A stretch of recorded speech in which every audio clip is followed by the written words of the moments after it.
حدیث سنو مزہ آئے گا۔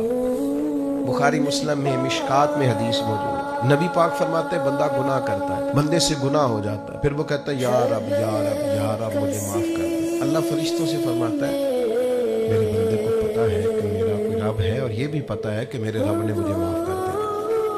اور اللہ فرشتوں سے فرماتا ہے گواہ ہو جاؤ میں نے اسے معاف کر دیا۔ فرمایا پھر نفس غالب آتا ہے، پھر کوئی گناہ کر بیٹھتا ہے، پھر عرض کرتا ہے یا رب یا رب یا رب، اللہ میں بھول گیا میری مدد فرما مجھے معاف کر دے۔ تو کریم فرماتے ہیں اللہ پھر فرشتوں سے فرماتا ہے میرے بندے کو پتہ ہے اس کا رب بھی ہے، اور یہ بھی پتہ ہے اس نے معاف بھی کر دیا، تم گواہ ہو جاؤ میں نے اسے معاف کر دیا ہے۔ تیسری بار حضور بیان فرماتے ہیں، تیسری بار فرمایا پھر بندے سے غلطی ہو جاتی ہے، وہ پھر بھول جاتا ہے، پھر اللہ کے حضور عرض کرتا ہے یا رب یا رب یا رب۔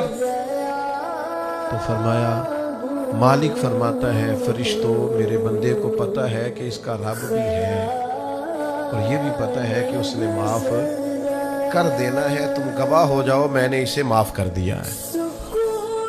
شارحین حدیث فرماتے ہیں یہ حضور نے جو 3 بار کا ذکر کیا یہ تمثیل کے طور پر ہے، معنی کیا ہے کہ وہ جتنی بار بھی سچے دل سے توبہ کرے گا اللہ اتنی بار ہی اسے معاف فرما دے۔